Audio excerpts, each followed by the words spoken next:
قلبي باليقين মন্দির পাহারা দেওয়ার সবক দেন। এ মিয়া, ইমান আনছি কি মন্দির পাহারা দেওয়ার জন্য নাকি? এটা কি এতটুকু গায়রত নাই আমাদের? মুসলিম হয়েছি, ইমান আনছি আল্লাহর জন্য। ইব্রাহিমের চেতনা ছিল মূর্তি ভাঙার চেতনা। আর আজকে কি কয় মাদ্রাসা ছাত্ররা গিয়ে কি পাহারা দিবে? আমাদের মসজিদ পাহারা দেওয়ার ডিলারি নেন, মন্দির পাহারা দেওয়ার না। আপনাকে দায়িত্ব দেওয়া হয়েছে, উপদেষ্টা বানানো হয়েছে। আজকে বাইতুল মুকাররমের নিরাপত্তা নাই, আজকে বাইতুল মুকাররমের নিরাপত্তা দিতে পারতেছেন না। মন্দিরের নিরাপত্তা নিয়ে আপনাদের এত মাথা ব্যথা, যেখানে হিন্দু যুবকরা পর্যন্ত বলতেছে আমাদের মন্দির পাহারা দিয়া পূজা করা হইলে এই পূজা আমাদের দরকার নাই। হিন্দু যুবক বলতেছে আমাদের মন্দির পাহারা দিতে হবে কেন মুসলিমদের? আমরা বলি মন্দির যেমনিভাবে আমরা ভাঙার কথাও বলি না, মন্দির পাহারা দিবে মুসলমান এটাও বলি না। যাদের মন্দির তারা পাহারা দিবে। আমরা মসজিদ কি তারা পাহারা দেয়? কথা কন না। আমাদের মসজিদ কি হিন্দুরা পাহারা দেয়? প্রিয় ভাইরা আমার, বন্ধুগণ আমার, হিকমতের নামে হচ্ছেটা কি? বড় আফসোসের বিষয়। ইমানি গায়রত নাই, মাসআলা বুঝেন। মুফতিয়ানে কেরাম আছেন, যদি কোনো দেশে ইসলামী শরিয়া শাসন থাকে এবং সেই দেশে অন্যান্য ধর্মাবলম্বীরা জিজিয়া দেয়, জিজিয়া এই ট্যাক্স না, যারা মুসলমানও দেয়, হিন্দুও দেয়, বৌদ্ধও দেয়, খ্রিস্টানও দেয়, ট্যাক্স আর জিজিয়া এক জিনিস নয়। জিজিয়া হলো আইয়াদি ওয়াহুম সাগিরুন, যেটা লাঞ্ছনা অবস্থায় দেওয়া হয়। যেটা কি, যে আমি মুসলমান হচ্ছি না এই জন্য তোমাদেরকে জিজিয়া দেই, নতজানু হয়ে থাকি। মুসলমানরা কি জিজিয়া দেয়? মুমিনরা জিজিয়া দিবে? তাহলে ট্যাক্স আর জিজিয়া কি এক হইছে? ট্যাক্স তো মুমিন মুসলমান সবাই মিলে দেয়, হিন্দু বৌদ্ধ খ্রিস্টান সবাই মিলে দেয়। আজকে আপনি মন্দির পাহারা দেওয়ার সবক দেন, আর এরা আমার দেশ ভাগ করার ষড়যন্ত্র করে। আপনি হিন্দুদের মন্দির পাহারা দেওয়ার কথা বলেন, আর আমরা দিচ্ছিও, অথচ এরা দেশ নিয়ে ষড়যন্ত্র করে কি করে নাই? আওয়ামী লীগের হাসিনার দালালি করে। কথাগুলো ভালোভাবে বোঝার চেষ্টা করুন প্রিয় হাজিরিন, কষ্টে কথাগুলো বলতেছি। আজকে আমাদের একেবারে ক্লিয়ারলি বুঝতে হবে, আমরা এদেশে অস্থিতিশীল পরিস্থিতি চাই না, সুন্দর একটা পরিবেশ চাই, শান্তি প্রতিষ্ঠিত হোক সেটা চাই। কিন্তু শান্তি প্রতিষ্ঠিত হচ্ছে কোথায়? একই সময়ে চট্টগ্রামে, পার্বত্য চট্টগ্রামে গুলাগুলি, মারামারি, বাঙালি এবং মুসলিমরা ওই অঞ্চলে থাকার পরিস্থিতি নাই। একই সময়ে বাইতুল মুকাররমে হাসিনার দালাল, হিন্দুত্ববাদের দালাল, কওমি জননী খেতাব দেওয়া রুহুল আমিন সাহেব এখানে আইসা বাইতুল মুকাররম মসজিদে একটা ফিতনা ছড়ায়। আবার ওইদিকে বিভিন্ন সংখ্যালঘু নাম দিয়া আন্দোলন শুরু করে দিছে চট্টগ্রামে। সব কিছু একই সূত্রে গাথা। আবারও বাংলাদেশ নিয়ে ষড়যন্ত্র চলতেছে। এই ষড়যন্ত্র বুঝতে হবে। প্রিয় উপস্থিতি, আমি যে আয়াতে কারিমা তিলাওয়াত করেছি এটা একটা দলের নাম। আল্লাহ পাক কিছু লোকের পরিচয় তুলে ধরতেছেন। وَمِنَ النَّاسِ مَن يَقُولُ آمَنَّا بِاللَّهِ وَبِالْيَوْمِ الْآخِرِ وَمَا هُمْ بِمُؤْمِنِينَ। আল্লাহ বলতেছেন যে মানুষের মধ্যে কিছু লোক এমন আছে যারা লোকদের সামনে আসলে মাই ইয়াকুলু আমান্না, বলে আমি তো ঈমান আনছি। কি আনছি? আমি ঈমানদার, আমি তাহাজ্জুদ পড়ি, আমি কোরআন তিলাওয়াত করি। মিলাইয়া দেখেন একটু, আল্লাহ বলতেছে 1500 বছর আগে, এখন মিলান। কি কয়? মানুষের সামনে কয় মাই ইয়াকুলু আমান্না, আমি ঈমান আনছি, তাহাজ্জুদ পড়ি, কোরআন তিলাওয়াত করি। কিন্তু হাকিকত কি? আলেমদেরকে আমি গ্রেফতারও করি, গুলি করে মানুষ মারি, ক্ষমতার জন্য যা মন চায় গুম খুন নির্যাতন সবই করি। করছে কি করে নাই? কত বড় নির্লজ্জ দেখেন। এখনো পর্যন্ত ইন্ডিয়াতে গিয়া পালায়া ফোন কলে বলে মানুষ মারা যাবে এই জন্য আমি চলে আসছি। কন্ত কারবার, কত বড় নির্লজ্জ। কয় মানুষ মরে যাবে এই জন্য কি করছে, চলে আসছে। তো শত শত ছাত্র যে মারলো এটি কেরাম আসছে। আস্তাগফিরুল্লাহ। আল্লাহ পাক জালেমদেরকে ধরে সময় এমন ভাবে ধরে, সুবহানাল্লাহ। কেউ কল্পনা করতে পারছেন এভাবে ধরবে? কল্পনাও করতে পারছেন? কিন্তু আমার বিশ্বাস ছিল, আল্লাহ আমার বিশ্বাস ছিল, ফালা তাহসাবান্নাল্লাহা গাফিলান আম্মা ইয়ামালুয যালিমুন। আল্লাহ বলছেন যে ফালা তাহসাবান্নাল্লাহা গাফিলান, আল্লাহ পাক বলেন জালেমরা যেন জুলুমের ব্যাপারে আমারে গাফেল না মনে করে। সুবহানাল্লাহ। আল্লাহ কি গাফেল? গুড়ি তো ছেড়ে দিছে, কিন্তু সুতা কোথায়? আল্লাহ পাক ছাড় দেন কিন্তু ছেড়ে দেন না, ছাইরা দেন নাই। আরে হাসিনার চাইতে ফিরআউন আরো বেশি সময় পাইছিল। আল্লাহ সময় দেন, কিন্তু একটা সময় এমন ভাবে ধরেন, ক্ষমতা হারায় গেলে ক্ষমতাসীনরা পাগল হয়ে যায়। কি হয়ে যায়? এই জন্য ক্ষমতা আছে এটা বোঝানোর জন্য বলে ছেদ করে ঢুকে যান। কথা মনে হয় বুঝেন নাই? মানে এখন তো পাগলের মতো হয়ে গেছে, ক্ষমতা নাই। এখন তো যারা ফোন দেয় তাদেরকে বুঝাইতে হবে, না আমি এখনো আসি রে ভাই আসি। তাহলে কেমনে কি বুঝাইতে হবে যে আমি পাশেই আসি, ছেদ করে ঢুকে যাব। সুবহানাল্লাহ। তো আল্লাহ বলতেছেন ওয়ামিনান নাস মান ইয়াকুলু আমান্না বিল্লাহ ওয়া বিল ইয়াউমিল আখির, যে এরা মানুষের সামনে বলবে আমি ঈমান আনি, আমি মুমিন, আমি তাহাজ্জুদ পড়ি, আমি আখিরাতের উপর ঈমান আনছি, আল্লাহর উপর ঈমান আনছি, কিন্তু বাস্তবে এরা নিজের ক্ষমতার জন্য হিন্দুত্ববাদীদেরকে প্রভু মানে। হিন্দুত্ববাদীদেরকে কি মানে? প্রভু মানে।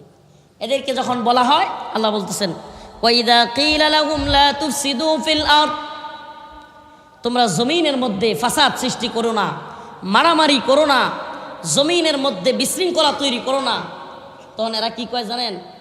ক্বালু ইন্নামা নাহনু মুসলিহুন। এরারে আল্লাহ কয়, যে বলা হয় তোমরা ফাসাদ সৃষ্টি করো না, বিশৃঙ্খলা সৃষ্টি করো না, তারা কয় আয় হায়, কয় কি ইন্নামা নাহনু মুসলিহুন, আমরাই তো সবচাইতে বড় শান্তিকামী। মিলায় দেখেন, যখনই মানুষ তাদের অশান্তির বিরুদ্ধে কথা বলে, তারা লাঠি সুডা রড, তারপরে বড় বড় অস্ত্র পিস্তল হেলমেট নিয়ে রাস্তায় রাস্তায় ঘুরে আর কয় আমরা শান্তি সমাবেশ করি। কি সমাবেশ? আপনারা সব ভুলে গেছেন। হেলমেট পইরা রামদা রড বাঁশ পিস্তল এগুলো নিয়ে কি সমাবেশ করে? রড রামদা হেলমেট পিস্তল এগুলো নিয়ে কেউ শান্তি সমাবেশ করে? মানুষকে পিডায় মারা, এটা কি শান্তি সমাবেশ? তো ওই যে আল্লাহর কথা মিলান, ওয়াইদা কিলা লাহুম লা তুফসিদু ফিল আরদ, তোমরা জমিনে কি করো না, ফাসাদ সৃষ্টি করো না, বিশৃঙ্খলা করো না। এরা কয় ইন্নামা নাহনু মুসলিহুন, আমরাই তো সবচেয়ে বড় শান্তি সমাবেশকারী।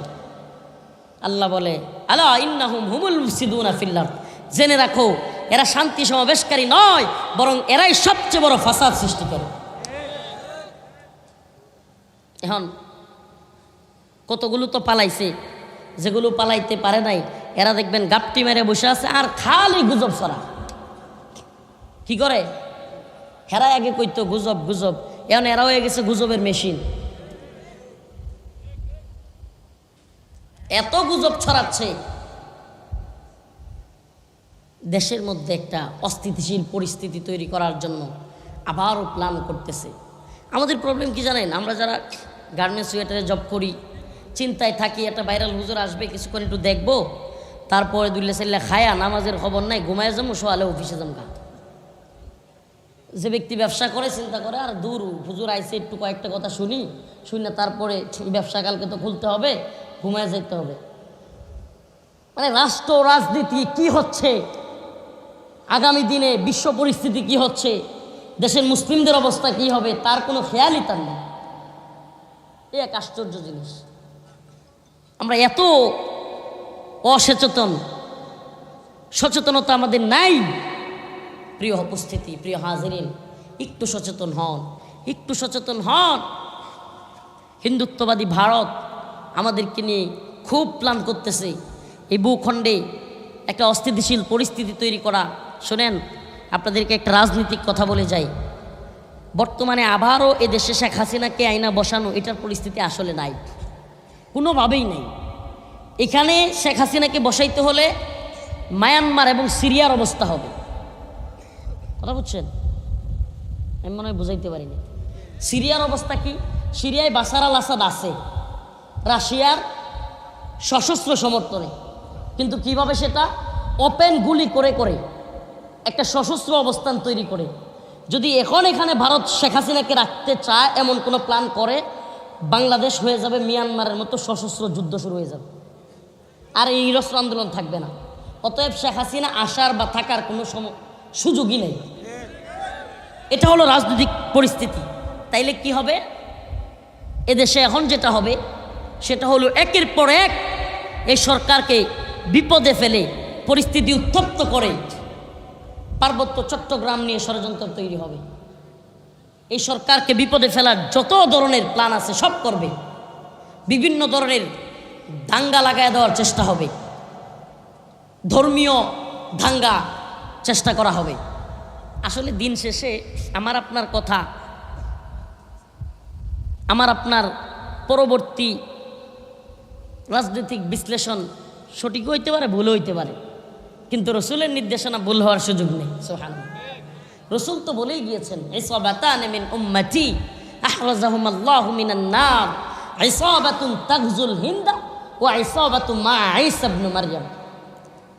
গাজওয়াতুল হিন্দ হবে, হিন্দুত্ববাদীদের সাথে মুসলিমদের একটা যুদ্ধ হবে। সুবহানাল্লাহি ওয়া বিহামদিহি। রসুল এটাও বলে গিয়েছেন, হিন্দুত্ববাদীদের সেই যুদ্ধে মুসলিমরা অনেক হতাহত হবে, মুসলিমরা অনেক বেশি আক্রান্ত হবে, কিন্তু দিন শেষে বিজয়ী হবে মুসলিমরা। দিন শেষে বিজয়ী হবে কারা? পার্বত্য চট্টগ্রাম আমাদের। শাহজালাল মুজাররাদে আমিনী যেখানে শুয়ে আছেন, এ ভূখণ্ড কাদের? শুনে না কথা, কাদের?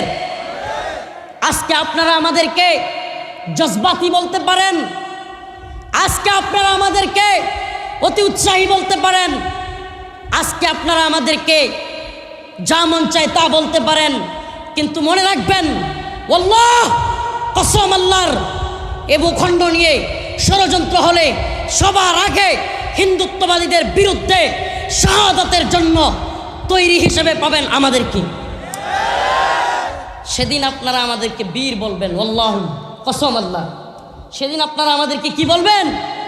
বীর বলবেন। আমরা চাই এজন্য ফেসবুকে হোক, ইউটিউবে হোক, অনলাইনে হোক, মাহফিলগুলিতে হোক, সব জায়গায় এই তন্ত্রমন্ত্রের কবর দেওয়ার কথা বলি। এই তন্ত্রমন্ত্র দিয়া দিন বিজয় হবে, কোরআন সুন্নাহ অনুযায়ী রাষ্ট্র ব্যবস্থা আসবে, এই বুটের মাধ্যমে আসবে না। লিখে রাখেন, লিখে রাখেন, এই বুটের মাধ্যমে পুরো পৃথিবীর 1 ইঞ্চি ভূমিতে ইসলাম কায়েম হয় নাই, আগামী দিনেও হবে না। ইসলাম প্রতিষ্ঠিত হবে, এই নিফাক দূর হবে একমাত্র দাওয়া এবং জিহাদের মাধ্যমে। প্রিয় হাজিরিন, প্রিয় উম্মাহ, এজন্য বলি সতর্ক থাকো। প্রিয় উম্মাহ, সবাইকে পাবো না, কিছু পলাবে, কিছু আবার রাজাকার হয়ে যাবে। পাকিস্তানের রাজাকার হইতে পারলে ভারতের রাজাকার হইতে পারবে না? আমি এক আওয়ামী লীগ নেতাকে জিজ্ঞেস করছিলাম, আমার আত্মীয়, বলছিলাম, আচ্ছা বলেন তো, সত্যি সত্যি যদি আল্লাহ না করুক ভারত আক্রমণ করে বসে বাংলাদেশে, আওয়ামী লীগ কোন পক্ষে থাকবে? এই আল্লাহর বান্দা বলছি, একটু ঘুরায় পেছায় বলছি যে সাবধান, আওয়ামী লীগ করেন বলিয়া ভুলভাল বলিয়েন না, সত্য যেটা এটা বলিয়েন, পরিস্থিতি বুঝে বলিয়েন। হুজুর সত্যি কমুক? আমি কিছু বলেন তো, পায় আওয়ামী লীগ ভারতের পক্ষ লইব। এবং এটাও বলেছেন উনি, আওয়ামী লীগের দলীয় একজন ভালো পদের নেতা, উনি বলছেন আওয়ামী লীগ ভারত আক্রমণ করার সাথে সাথে ভারতের পক্ষ তো নিবেই, এমনকি প্রথমেই বিএনপি এবং জামাতের বাড়িঘরে গিয়ে হামলা করবে। ভারত হামলা করবে বাংলাদেশে, তারা হামলা করবে কই? বিএনপি জামাত হেফাজতের বাড়িঘর। ও প্রিয় উম্মাহ, তাইলে এই গণতন্ত্র আমাদের কি দিল? ভাই ভাইয়ে শত্রুতা, তাই তো? এই গণতন্ত্র আমাদেরকে কি দিল? ভাই ভাইয়ে, বাবা ছেলে শত্রুতা। আপনি কি মনে করেন আমরাও বুঝ, আপনারা সব বুঝেন? গণতন্ত্রের প্রণেতা, গণতন্ত্রের প্রথম এই ডেমোক্রেসি প্রথম যিনি এসেছে তার নাম হলো জর্জ রোসো, আর এটাকে প্রাতিষ্ঠানিক রূপ দিয়েছে আব্রাহাম লিঙ্কন। আপনার কি মনে হয় জর্জ রোসো, আব্রাহাম লিঙ্কন এরা খুব বোকা? এরা বোকা? গণতন্ত্র এরা প্রতিষ্ঠিত করছে ইসলাম প্রতিষ্ঠা করার জন্য? নাউজুবিল্লাহ। এরা গণতন্ত্র প্রতিষ্ঠাই করছে পুরো পৃথিবীতে ইসলামকে ধ্বংস করে, খিলাফতকে ধ্বংস করে, ইসলামী শরিয়াকে ধ্বংস করে সেকুলার জীবন ব্যবস্থা তৈরি করার জন্য। আপনি আমাকে দেখান পুরো পৃথিবীতে আব্রাহাম লিঙ্কনের গণতন্ত্র দিয়া 1 ইঞ্চি ভূমিতে ইসলাম কায়েম হয়েছে দেখান। আগামী 100 বছরে হবে না, লিখে রাখেন। অতএব আসুন, আমাদেরকে ভুল বুঝবেন না। আজ হোক কাল আপনারা ফিরে আসবেন, ফিরে আসবেন। এই তন্ত্রমন্ত্রের দলগুলো, তন্ত্রমন্ত্রের ইসলামিক দল হোক, সেকুলার দল হোক, এ সমস্ত যুবকেরা একদিন ফিরে আসবে। আল্লাহ কসম, আল্লাহর ফিরে আসবে। কি মনে করেন হাসিনা থাকতে হতাশ, এখন খুব আশাবাদী? না, প্রকৃত শান্তি, মুক্তি, কামিয়াবি, ইনসাফ প্রতিষ্ঠা কোরআন সুন্নাহ অনুযায়ী রাষ্ট্র ব্যবস্থা হওয়ার আগ পর্যন্ত আসবে না, আসবে না, আসবে না। কোনো একদিন এদেশের আকাশে কালেমার পতাকা উড়বে, সেদিন সবাই খুদাই বিধান পে দুঃখ বেদনা ভুলবে। কোনো একদিন এদেশের আকাশে কালেমার পতাকা উড়বে, সেদিন সবাই খুদাই বিধান পে দুঃখ বেদনা ভুলবে। খুদাই বিধান আসার আগ পর্যন্ত দুঃখ বেদনা ভুলবার সুযোগ নাই। কষ্ট কমবে না, বাড়তেই থাকবে। রান্দা চিনেন নি? রান্দা, রান্দা চিনেন? ওই যে কাঠ, আমাদের নেত্রকোনায় কয় রান্দা, আপনারা কি কর? ওই যে আতুর বাডাল রান্দা, ওই যে কাঠ জেরে দিয়ে সোজা করে চেয়ার কিংবা টেবিল খাটের বানাই যে, কি কয়? না না না, সমান করে যায় সাইড। নেত্রকোনায় কয় রান্দা, রান্দাজ।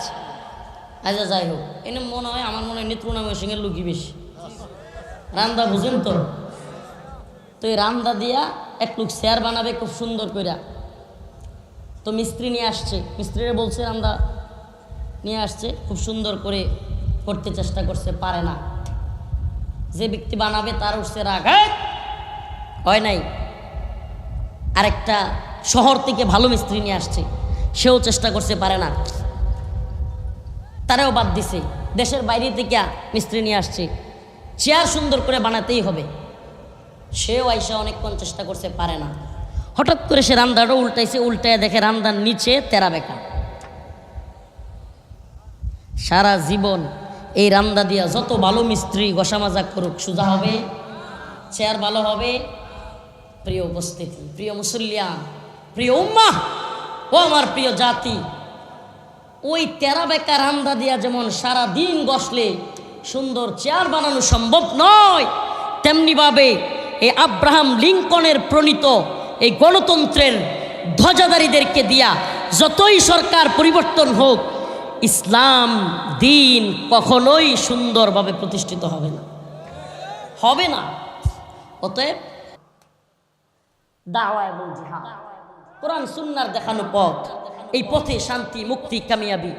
অতএব ওই নিফাকওয়ালাদের আল্লাহ পাক বলেছেন, মিনান নাস মান ইয়াকুলু আমান্না, এরা মানুষের সামনে বলে ইমানদার, কিন্তু আড়ালে গিয়া এরা মূর্তির পূজা করে। নাউজুবিল্লাহ। আড়ালে গিয়া এরা মূর্তির পাহারাদার সাজে। আল্লাহ পাক আমাদেরকে নিফাক মুক্ত ঈমান দান করুন। সকলে বলুন আমিন। আল্লাহুম্মা তাহহির কলবি মিনান নিফাক ওয়া আমালি মিনার রিয়া। সকলে বলেন আমিন। রাত্র 2টা বাজে এখনো খাই নাই, পেটে ফিডে টান দিচ্ছে। দোয়া করবেন সবাই।